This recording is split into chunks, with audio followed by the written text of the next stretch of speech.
January 2nd, 1929. The Bruins had an away game at the Forum in Montreal against the Maroons. The Bruins were to take the overnight train from North Station.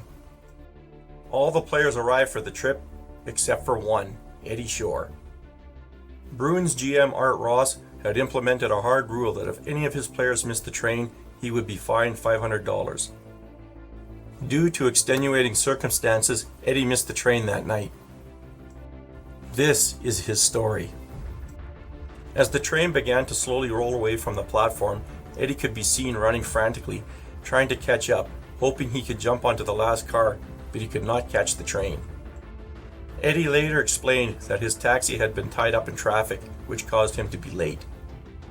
With the train gone and Eddie stranded, he checked the train schedule to see if he could catch another train, but the next express wouldn't reach Montreal until after the game. He checked the airlines, but no flights were available due to the sleet storm. He considered renting a car, but changed his mind when a friend offered him his limousine and chauffeur.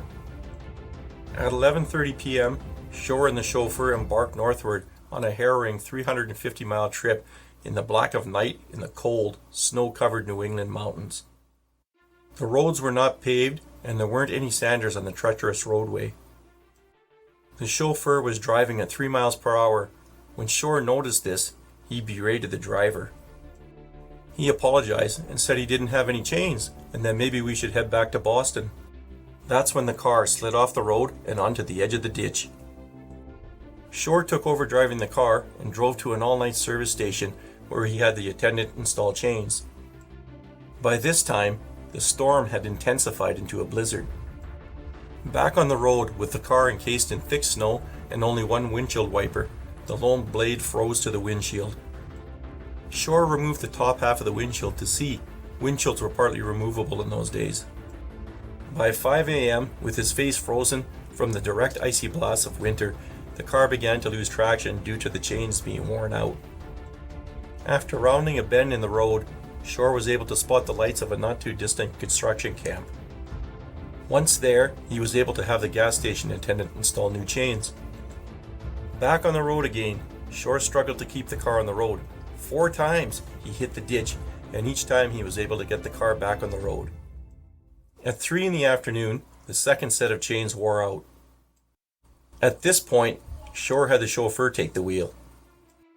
Shore said, "I felt that a nap would put me in good shape." He told the driver to keep the car in the center of the road and to drive at least 12 miles an hour. As soon as Shore dozed off, the driver hit the ditch. This time they couldn't get the car out, forcing Shore to walk a mile to a farmhouse for help. "I paid $8 for a team of horses," Shore said. "Harnessed the horses, pulled the car out of the ditch." We weren't too far from Montreal, and I thought we'd make it in time if I could keep the car on the road.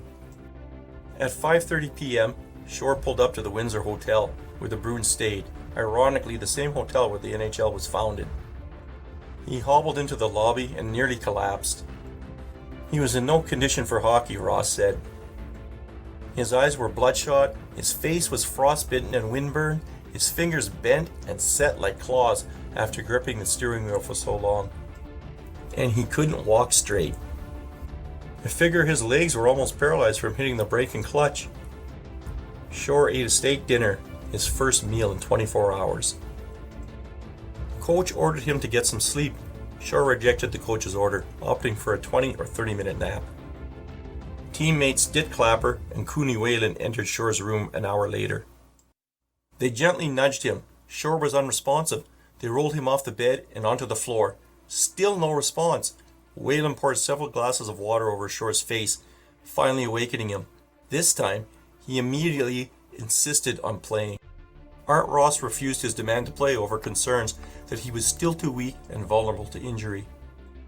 Once the game was underway, the Maroons relentlessly pressured the Bruins, but Shore and the Bees were able to repel each attack. Shore played the entire game, except for 2 minor penalties he took. He even threw a devastating body check on Hooley Smith, which made Ross consider benching him from the game. After the penalty had elapsed, Shore leaped onto the ice looking invigorated. At the halfway point of the second period, Shore retrieved the puck from behind his own net and proceeded up the ice, faking one Maroon, gathering speed through the neutral zone and swerving to the left at the Montreal blue line. He darted around the last defender and snapped a hard shot into the right corner of the net. "I would say I was 15 feet out to the left," he said. "I can remember exactly how my shot went in. It was low, about 6 inches off the ice, and went hard into the right corner of the net. It was the only goal of the game." The goal was scored at 8 minutes 20 seconds of the second period. Boston won 1-0.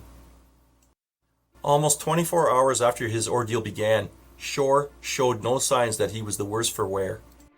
Art Ross decided not to fine him for missing the train. The moral of this story is, there is no excuse for being late. This presentation contains images that were used under a Creative Commons license. Click here to see the full list of images and attributions.